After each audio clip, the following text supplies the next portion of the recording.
we're good to go. Awesome. Thanks everybody for joining us for How to Rock the Career Fair. This is specifically about the computer science current internship fair, although a lot of it is applicable to the main spring current internship fair, and I will talk a little bit about that as well. But if you're hearing a definite bias to the CS fair, that's why. Alrighty, so a little bit about the agenda. We're going to talk a little bit about the career fair, what to expect, how to prepare for it, and of course some do's and don'ts. As we go through, if you have questions, please feel free to stick those in the chat. I will probably get to those at the end, unless Jeffrey, if you see one that's really relevant to what we're on in that moment, please feel free to jump in. But otherwise, I'll probably just wait to the end to handle those.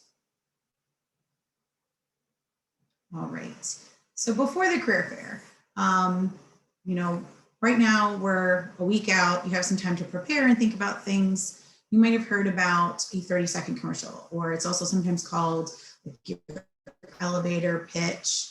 But the idea is that it's your kind of introduction. And we're going to talk in a moment about what you can say in that 30-second commercial or in that elevator pitch. But it's basically your introduction and how you might open up a conversation with an employer. Other things you want to think about: drafting your resume if you haven't done it already. If you do have a resume put together, making sure that you're having it reviewed. You could have it reviewed with someone in the University Career Center, with one of us that works in the University Career Center at CMNS. We will talk a little later about when our drop-in hours are and how you can sign up for a time. You could also just ask a friend, or I know the computer science department has a resume review later this week as well. So there's a lot of different options. And like I said, I'm going to give some more details about that as we go through. Other things you want to do before the fair: you want to research the companies that are attending. You're going to want to know who's attending and who you might want to talk to. It helps to know a little bit about those organizations ahead of time.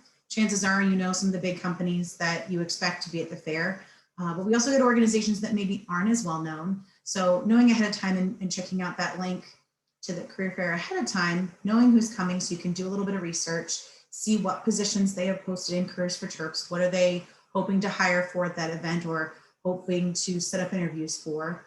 That helps you talk a little bit more intelligently to those employers and be able to specifically relate your experience to positions that they might list that they're hiring for. It makes you look a little bit more prepared, like you've done your homework before you talk to those recruiters at the event. Other thing that you could do, because of course we have a virtual fair, as I'm sure you know, and might have even attended the one in the fall, you can update your chat profile within Careers for Terps. That is, once you go into Careers for Terps and go to events and find the fair, once you say, yep, I want to attend, it gives you the opportunity to update your chat profile. And from there, you can fill in some additional information, make sure that your major is showing, make sure if you have more than one major and you want both of them to show that they're both showing, your graduation year is correct, because it'll pull information from the registrar. Also upload, your most recent polished resume that you want them to see, because employers will also be able to see who they chatted with and look at the resume that you uploaded to that event. So you can pick, if you have a lot of different resumes in Careers for Terps, which one you want them to be able to see. So your 30-second commercial. Again, I mentioned this is kind of how you can introduce yourself to employers. If you haven't seen the event yet, you can sign up for queues up to 5 at a time and be waiting in line for your turn to talk to an employer. You can also join in group chat conversations too over various video platforms. But essentially you're going to eventually enter into a Zoom room or Google Hangout or WebEx or whatever they, that organization prefers to use. And you're gonna be face-to-face with a recruiter. And so just like in person, it helps to have something to say or a way to start the conversation. The 30-second commercial can be just that. Telling them your name, your class year, your major, if you have a minor, or even, if they specialize in a certain area and you have a specialization, like if you're talking to a company that does cybersecurity and your specialization is cybersecurity, you're of course going to want to mention that. Going to talk about some of your current interests. What are some things that you'd like to do? Talk a little bit about the work experience that you've had so far. when I say work experience, I really mean experience in general. So it doesn't necessarily have to be just something you were paid for, although it can be. It can also be projects that you've worked on, student organizations you've been a part of, volunteer opportunities, any of these activities that may have given you some skills, some transferable skills, or directly related computer science experience that you want to share with that employer and let them know that you have. You can also let them know career information that you're looking to get from them. Maybe you want to know a little bit more about, the full-time job that they posted. You looked at it, it seems really interesting, but you have a couple questions about it. Or maybe you want to let them know the type of job or internship that you are specifically seeking and see if there's a position that matches that. In these opportunities, you can see what positions they've posted, but maybe, they're hiring for one position and that they also have other types of positions. You might choose to talk to that employer to say, I know today you're hiring for, an entry-level software engineer, but I'm also interested in data science, and I know you have those types of positions. Can you talk to me about those, or are there other recruiters you could put me in touch with in the future? So that might be a way. And what I really like about the 30-second commercial is if you end it with a question, that makes it very obvious that you're kind of flipping it to them and letting them talk and kind of getting the heat off you for a moment after you've done that brief introduction to yourself. So this is just an example, hi, I'm your class year, majoring in computer science. My name is Rachel Wilbrecht in this case. Then you can continue on with some of those things that I mentioned, asking a question, letting them know that you're interested in learning more about them or more about a specific position.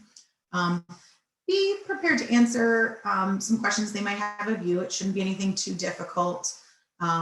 This shouldn't be the start of a technical interview. They might ask you some technical questions, but typically it's going to be about, maybe they're seeing your resume and they say, oh, you have this project, this sounds cool. Can you tell me a little bit more about what you did or how you did that project or how you created that program or whatever it is that they're looking at? And so they might ask some technical questions there. It shouldn't be anything too extreme. And then of course, tailor your commercial a little bit to each employer. If you're talking to a lot of different employers about similar positions, you may not have to change how you talk about your experience too much. But if you're applying or if you're talking to employers that do very different work, you're probably going to want to talk about different experiences. And at the very least, try to maybe have a question that's related to each employer. Whether it's virtual or in person, you can have notes, right? So just like in person, you could have had a Padfolio in front of you and opened it up, looked at your notes of like a question you wanted to ask, and close it and walk up to an employer. I mean, now it's all virtual. You can have it sitting right in front of you. They won't even know that you have it, although there's also no problem having notes. Again, that shows that you took some time to research them ahead of time and were thoughtful about it and knew that you wanted to remember to ask them something.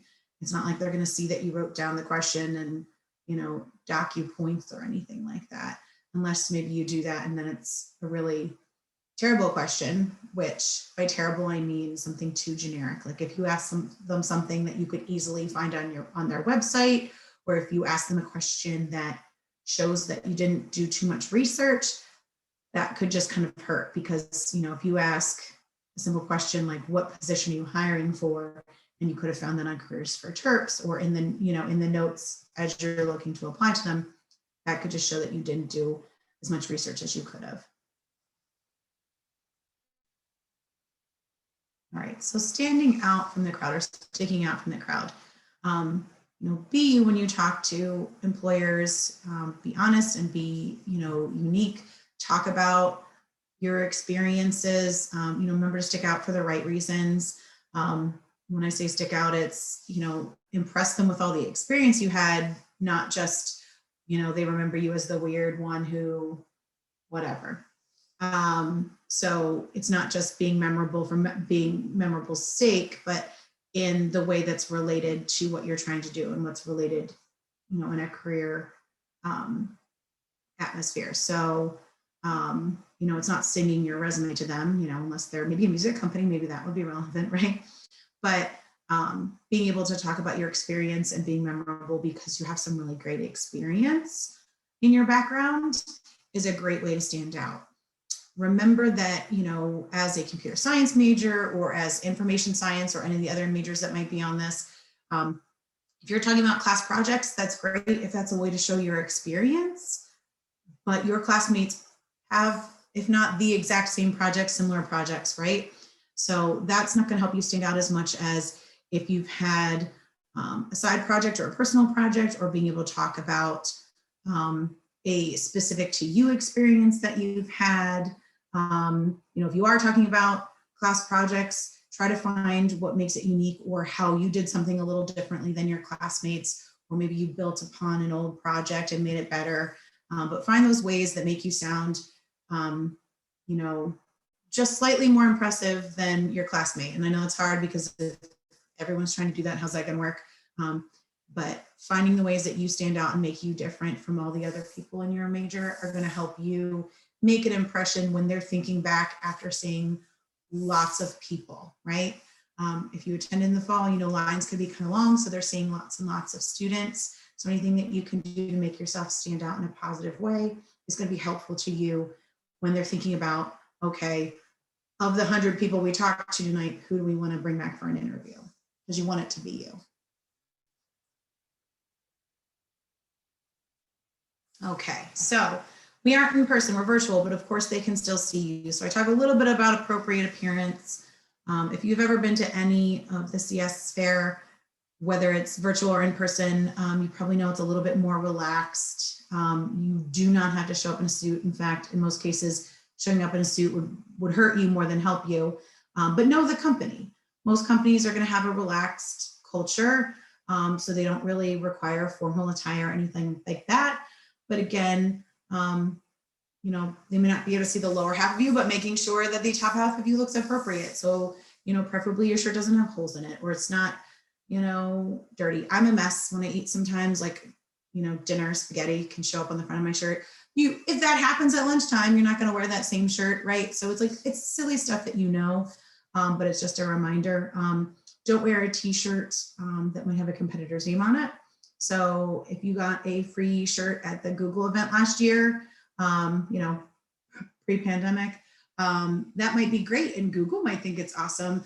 But then when talking to the next employer, they may not be as impressed with you wearing a competitor's t-shirt. Think about a neutral background. And I don't mean that you have to have a completely white wall like myself, just something that's not going to be a huge distraction when they're talking to you. You want them to see you and hear you and not what's going on behind you. So if you have a pet or you have roommates, you know, or family or whatever it is, you know, finding a quiet place, you know, with hopefully not too much background noise, good lighting so they can see your face, so you're not sitting in a shadow, but also so there's nothing that's going to be super distracting behind you where they're too busy looking at, I don't know, your poster of the periodic table of elements than to what you're saying and what you're doing. Rachel, there are some questions in the chat about like the appearances. So one person was asking, like, based on like this slide here, do you recommend that students not wear a suit and they wear something a little bit more casual? So yes, and I have some, I'm going to split to the next slide too, so you can see a couple of examples that I have. Like you'll see some of these people have jackets. You can if you want, you certainly don't have to, but like business casual is a huge range. So business casual at some organizations is khaki and a polo, or even maybe jeans and a nice top. It could also be at some places that are more formal, business casual, they think is a sports jacket. I don't really think it's business casual. I would say don't wear a suit unless the organization that you're talking to, you know, is more formal. I know a number of years ago, we had some complaints from a company because they were used to seeing business majors show up to the business fair in suits. That is just not the culture of the CS fair and most of the employers. It was for that one employer. So like if you know the only organization you want to talk to is one that's going to be more formal and you want to wear a suit, great. But for most of these organizations, you don't, and you can be more casual. I've always told people you can show up in jeans and a t-shirt, whether it's, virtual or in person. I usually suggest maybe going a step above, because maybe jeans and a t-shirt is fine. But like, what if you could do like one step above that, where the shirt they're seeing is slightly more polished, it's a blouse or it's a button down or it's a polo, and it just makes you look like you took like that extra step to just go a little bit above and beyond while still being casual. That can show that you're trying and you're putting an effort in. But yeah, I would say in most cases, you do not need to wear a suit for this. When this event has been in person, the employers usually like it because they know they can dress more casually compared to other fairs.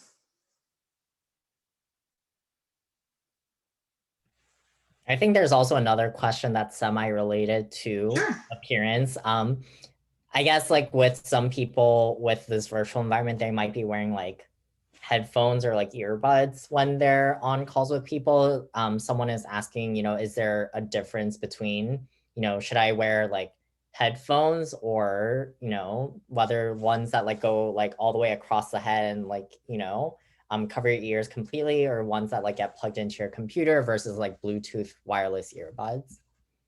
Yeah, that's a great question, because I didn't really think about that. But that's what I would say is what is going to help you hear best, right? I think in this virtual environment, we know that, our atmospheres are not always the quietest. Like in my home, it's me and my cat. My cat doesn't make much noise for the most part. So I don't typically need headphones. When I was at my parents' over the summer, I was working with headphones on because it made it easier if they were doing something upstairs. I didn't have that extra noise. So if you know that your home is louder and it's going to be harder for you to hear, wear headphones if you want. If you feel more comfortable without them, I think that's okay too. As far as earbuds or, the bigger ones that go over your ear, I think at this point we know that people have different styles and what works better for them. I'd be surprised, at least in this environment, if people were, particular one way or the other, whether you wore earbuds or, bigger headphones. And I know in some cases it's helpful because the bigger ones can be noise canceling and you might need those. So I wouldn't worry about what type of headphones. I think at this point, they know it's part of doing the work virtually that we're all doing.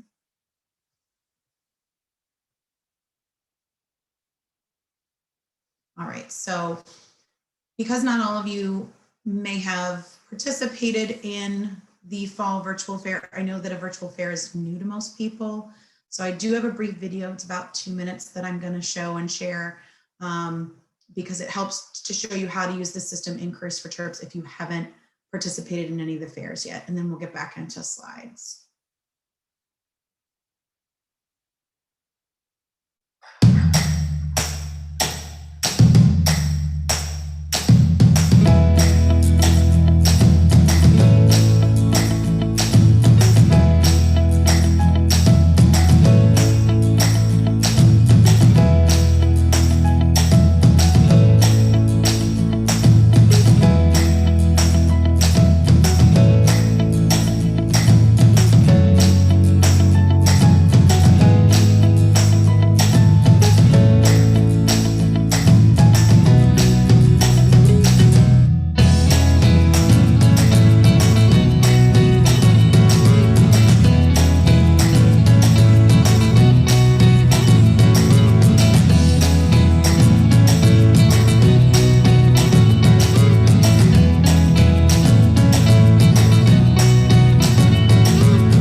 Alrighty, and I do have a link. I can provide this link at the end too, if that makes it easier if you want to go back and review it. But some important things to notice, they show you that there's the opportunity to do group chats as well as getting into a queue and talking one-on-one with recruiters. So if as you're looking at the employer list, you see something that says like 0 representatives are online, that may be that they're just doing a group room and not doing a like one-on-one chat. So if you see 0 representatives are online, still click on that to see if they have a link to a group chat room. Because like I said, if it's one person, they may just be doing a group chat and not one-on-one conversations, or they might be doing both. But those are opportunities as well. You might have noticed that you can make notes after you talk to an employer. So and those are only viewable to you. So if you want to remember what you talked about, and I highly recommend that, put those notes in there. You also then get their contact information. So if you want to follow up and say it was great talking to them, or remind them that you talked and that you plan to apply, those are some good practices as well. Like I said, I can provide this link at the end to anybody that wants to maybe review that video again. So during the fair, being on time, a little different, right, than a in-person event. And even then, if you can't make it right when it starts, when it's in person, that's not as important. I put this on here for the sense that like, be on time to the point at which you can. So like if you have class and you can't be there right at 2, that's understandable. But if you know have an opening at 3, try to get there right at 3, because there are a lot of employers that you might want to talk to. You want to give yourself the most time to talk.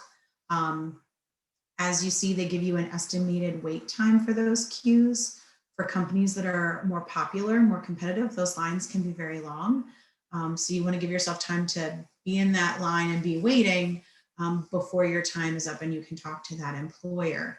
They estimate the wait time based on how many people are in that queue and how many minutes the employer estimated they would take.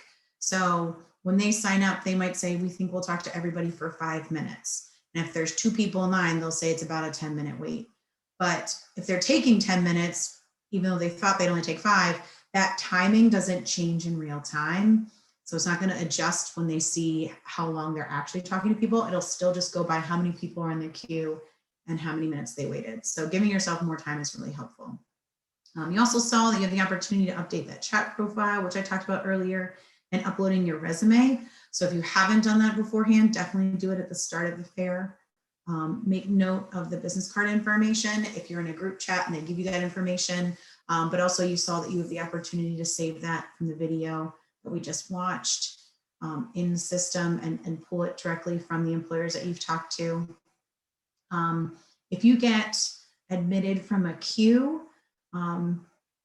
if your sound's on, you should hopefully hear like a bell noise, but it should also show up for you. It's the right-hand side, so over here when you're looking at me.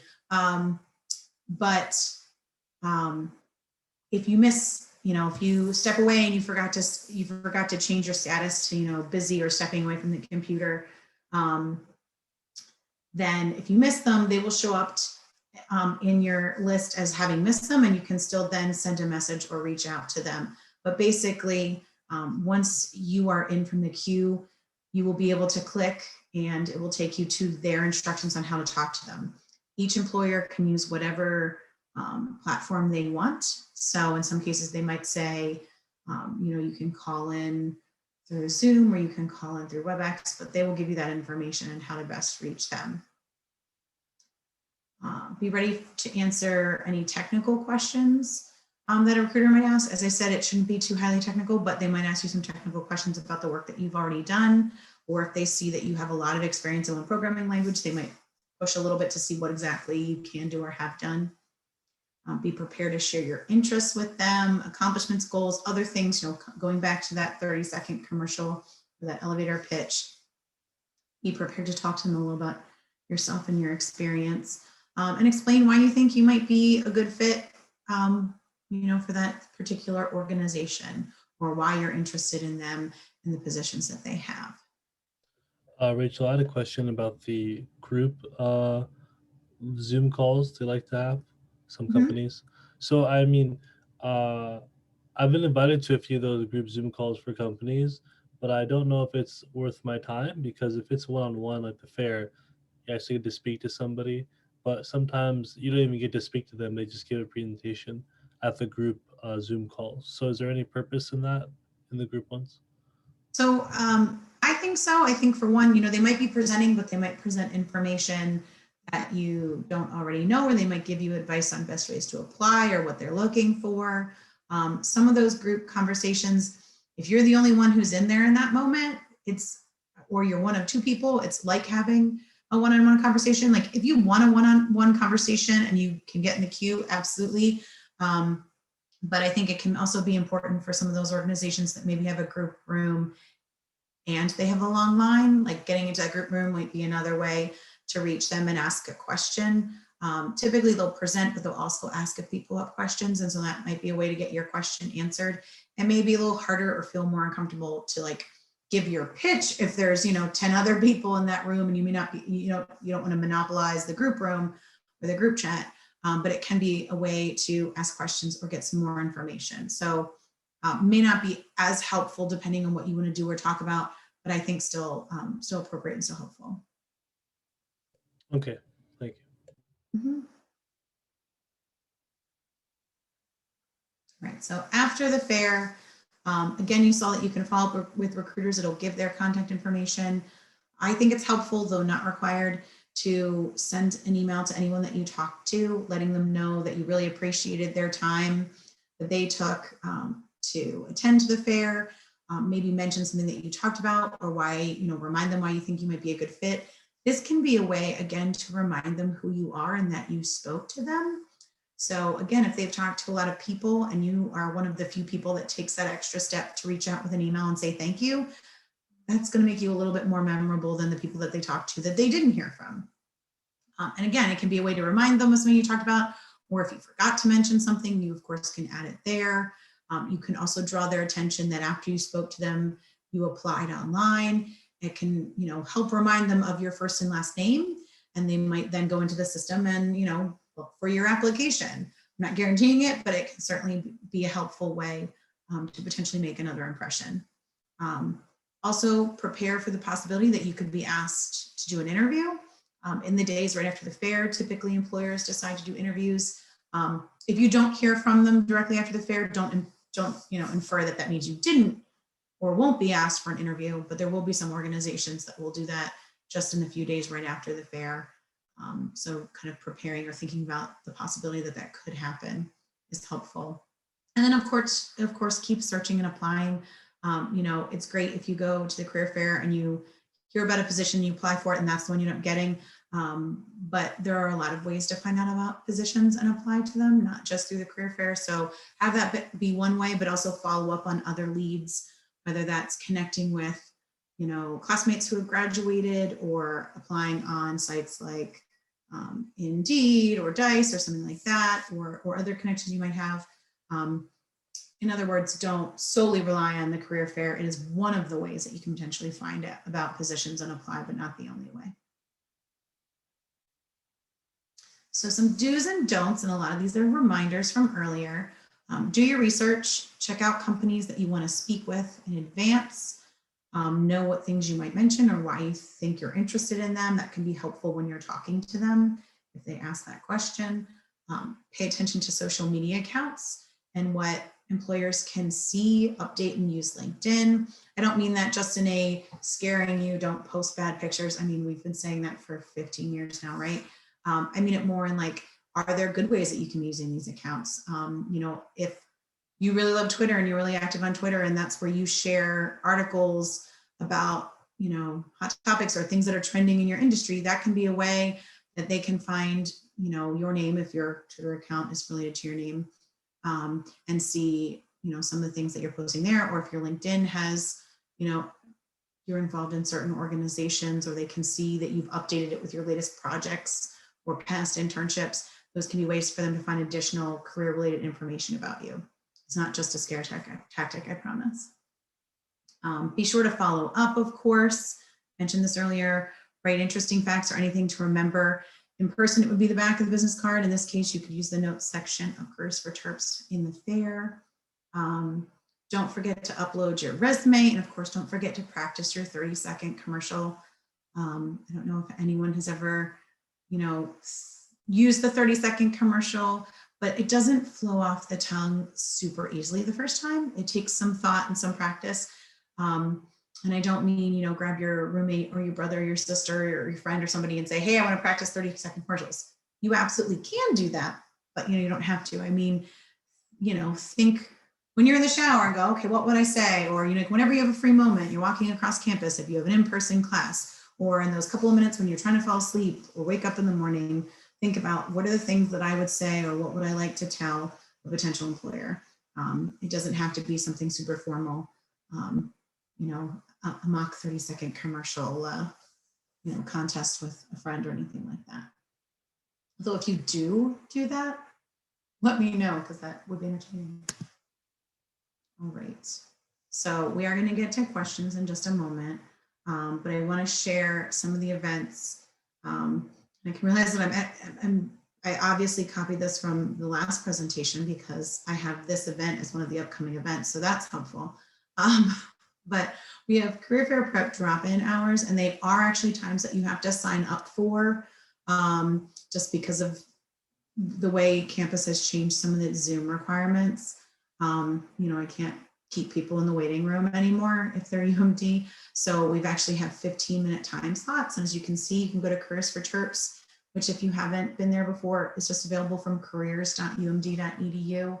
You look under center events and workshops, and just search Career Fair Prep or even CMNS. They should come up right away, and you can pick which day works best for you and see what time slots are available. I know there are still some available for this week and next. So if you think you might want us to look at your resume and get another pair of eyes, or you want to practice that 30-second commercial, or you want to talk more about, the format of the fair, please feel free to do that. Jeffrey and I both have times throughout the next week and right before the fair, of course. And then the employer tech resume reviews that the computer science department is having, their links are up there. That is this Thursday. Before that, on Thursday, there is a technical interview workshop with Fannie Mae that is on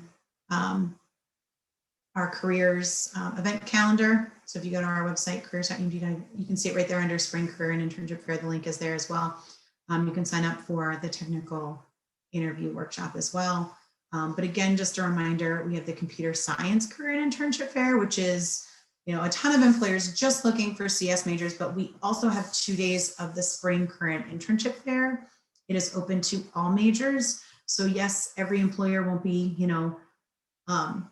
hiring necessary for CS, but we do still get some that attend that fair that are looking for CS or information science or, other technical positions as well. Typically, they're the employers that are looking to hire multiple majors. And so they know if they come to the Spring Career and Internship Fair that's open to all majors, they can get a wide variety of students.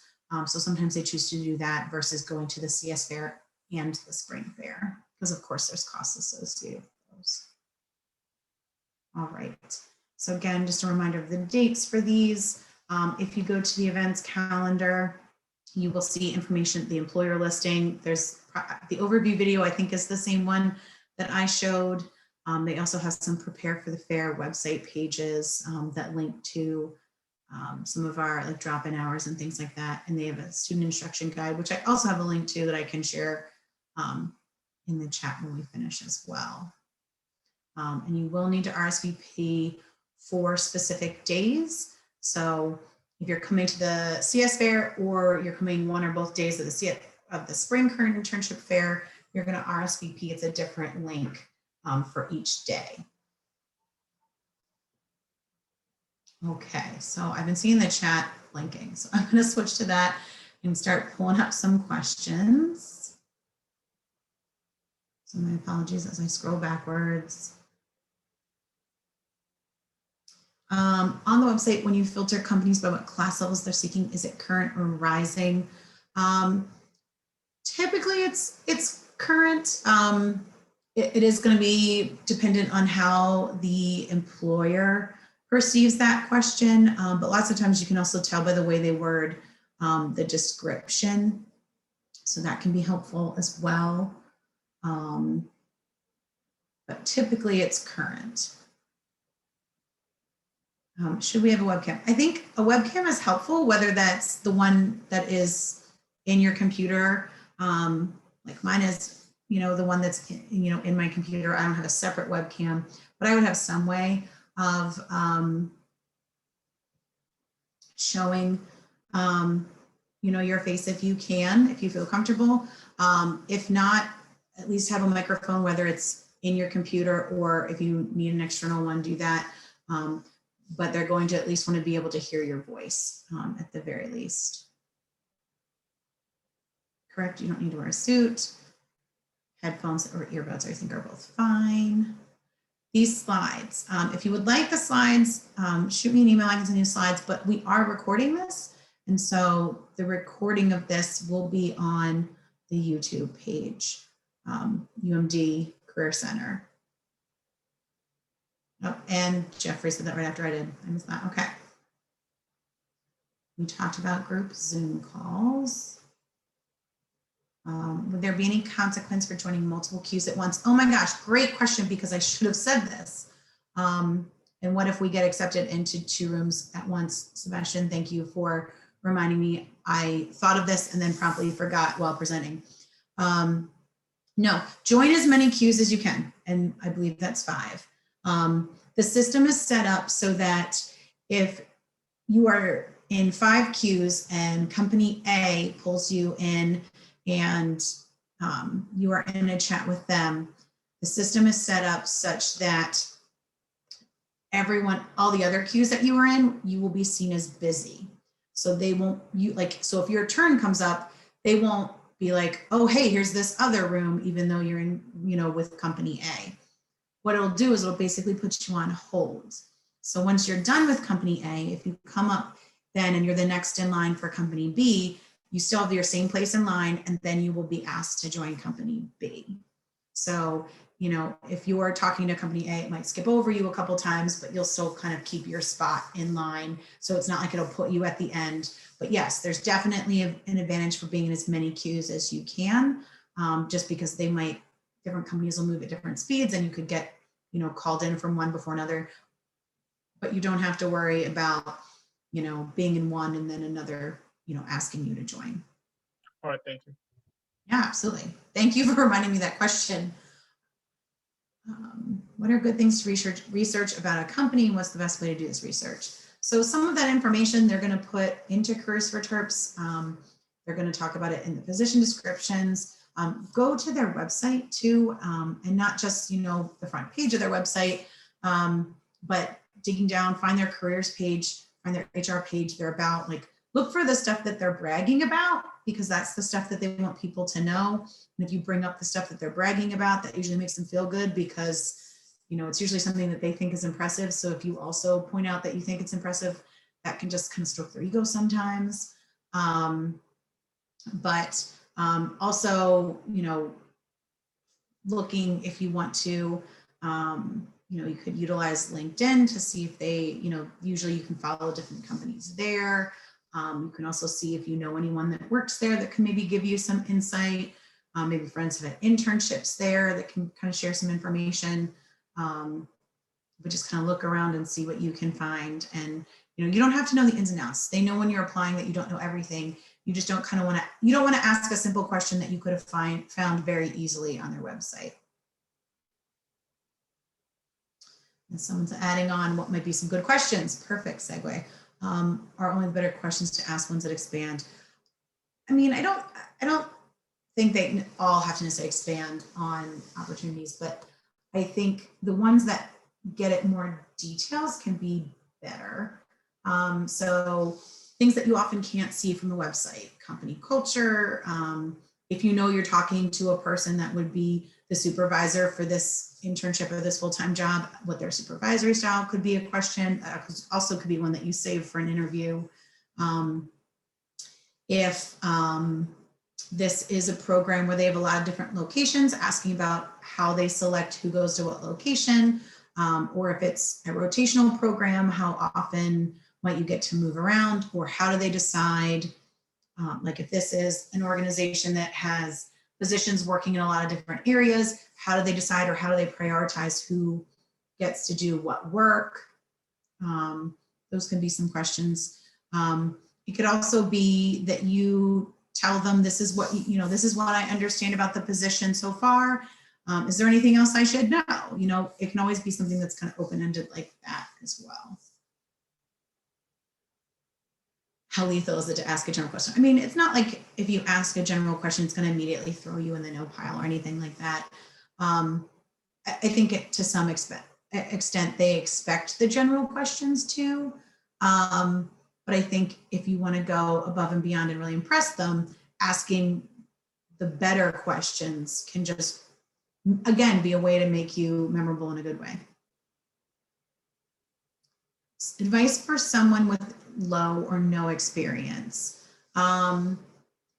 If you have, it's hard to, because it depends on like what we're talking about, like low, no experience, because everyone has like some kind of experience, right? So if we're talking about maybe you just haven't had that internship yet, or you have class projects, but you don't have personal projects, then knowing something about that position will be helpful. So if you know, because you looked in Career Center at the position they're hiring for, and you know the kind of experience they're looking for, you might not be able to pull from an internship and say, I've done that exact thing, but you might be able to say, I know that you're looking for someone with XYZ experience.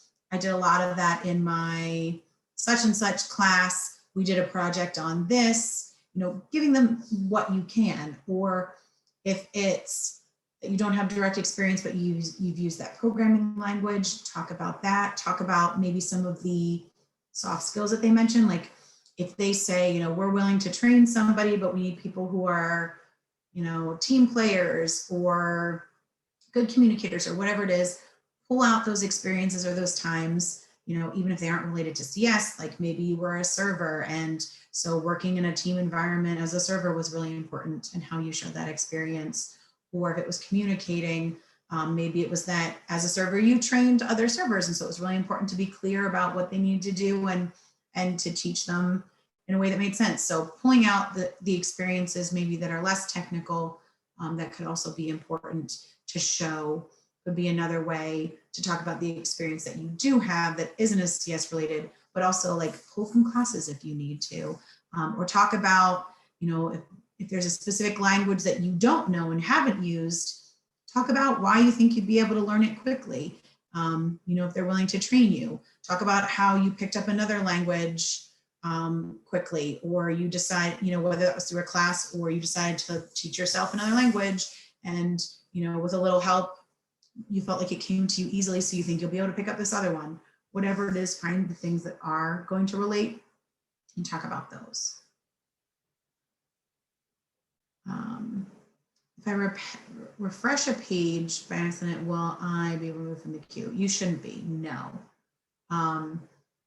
That you should still be fine. I think the only way that you would potentially be removed from the queue, I'm trying to remember because we had things last year. I think you'd have to like completely like log out of the site and like refresh your entire computer and like erase your history and cookies and cache and all that stuff to be. But even last year, I think we had some issues with a site and somebody did that and they were still in the queue. So you should still be fine because it should be logged into the system. In fact, refreshing the page can be helpful sometimes to make sure, like to see if you're moving up in queues, if you don't feel like it's refreshing fast enough. What would be appropriate to ask about summer internship opportunities for 2022, or should I stick to asking? No, I think you can ask about summer 2022. They might tell you that that's not what they're hiring for right now, but I think you can ask them. I was talking with a student last week that actually like first got her foot in the door for her internship this summer at the spring fair last summer, because she already had one for summer 2020. And so she went up to an employer she was interested and said, I already have one for this summer, but I'm interested and would like to, can I talk to you about this opportunity for 2021? and they weren't starting to accept applicants yet, but they basically got her on a list. So that way, as soon as they opened it, she got an email saying, you know, it was probably over the summer, saying, hey, next summer's 2021 internship is up. And, you know, she made an impression because she was interested. So absolutely, you can talk about it. Some employers may not be thinking that far ahead. And so I would just say be understanding of that if that's where they are. Specifically, smaller organizations probably will not be thinking about next summer.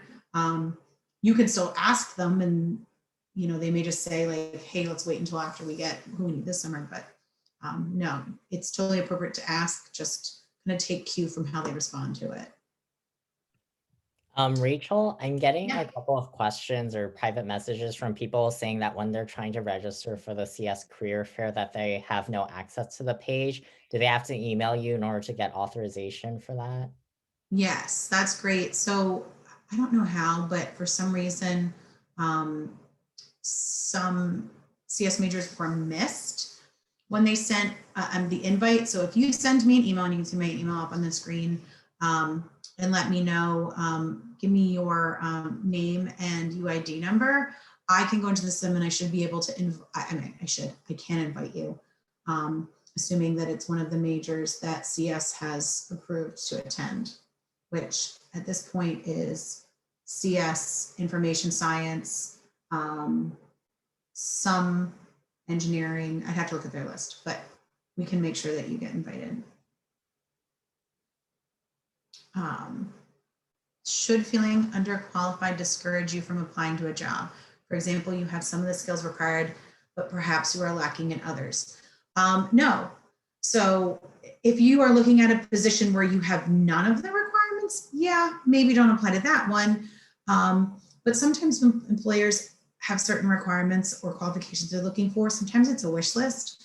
And so they put 10 things down, but they really only need you to have 5 of them, or they need you to have, you know, be strong in one of the languages, but not necessarily all of them. So I would say as long as you feel like you could do the work or you have most of the skills, apply. Like I said, if you have none of the skills or very few of them, that might be one that you don't apply to. But if you think that you can do the work or quickly catch up, I would say give it a shot. I mean, worst case scenario, you don't hear anything or they don't hire you. Best case scenario, they want to talk to you further, you have an interview, you potentially get it. If we were to put class projects or other projects on our resume, do we have to provide a GitHub or something, or can we mention it and provide bullet points? You don't have to list a GitHub. If you want to, absolutely go ahead and do that. But you can just have the projects and describe in bullet points what you've done and the skill you've used. That's perfectly appropriate.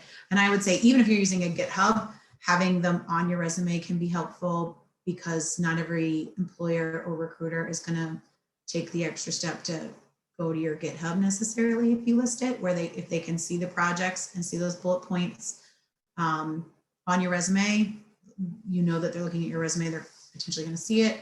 The other thing to remember with GitHub, and I mention it every time it kind of comes up, just to be cautious for everyone, is do not put academic projects on GitHub, because you may be intending to show the work that you can do and the experience that you have. But if another student finds it and decides to copy off you, it's not just that student that could be in trouble with academic dishonesty. It could also be you, even though that wasn't your intention. Although I do believe GitHub is a way to password protect it, so that might be. But if you really just want to make sure that you're good, don't put academic stuff on GitHub. All right. I think I got through all the questions that I saw. If I missed anybody, send them in the chat now, or feel free to unmute and ask them. I got one private message earlier. Okay. It was in regards to researching organizations for the career fair. They're wondering, since there are lots of different organizations that are going to be coming, how many organizations do you recommend actually researching in detail? So I would say research the ones you know you want to talk to. So like if you have 10 that you're like, oh my gosh, these sound so amazing, these are the 10 I have to talk to, you should definitely be doing that ahead of time. The other thing to remember is during the fair, if you see other ones that you think you might want to talk to, you're most likely sitting in front of your computer, or you might be on a phone or a tablet or something. You can also look them up during the fair. I mean, I say this when it's in person. We all carry phones for the most part. If you're in line and you want to look up a couple of aspects of that company while you're waiting in line, do that, get some information that way. So it's not like you have to look. I think last I saw there were like 49 employers coming to the CS Fair. It's not like you have to look at all 49 of them ahead of time, but I would say any that you're definitely interested in, look them up and know something about them. Make notes if you want to. You don't have to trust your brain to remember everything. Make notes, review them if you want before you go in to talk to employers, but also you can be looking those things up while you're waiting to get in the queue for another one. Any other questions or things I missed? Well, I know I said, I'm going to stop sharing for a minute. I said I was going to share 2 links, the video and the student guide. And so the 19 of you, or 17 of you, I guess, that hung around, get those links. The first one is the student guide. It just kind of walks through some things about the career fair. I believe it is geared towards the spring career internship fair, but it is the same system that we're using. So where it describes how to use that system is exactly the same. And then the video that I showed earlier is that second link if you wanted to review it or found that helpful. And so I will hang around for a couple of minutes. If you have questions, please feel free. Like I said, shout them out, put them in the chat, whatever you feel comfortable with. But otherwise, that is all I have planned. Thanks for joining us. Have a good night.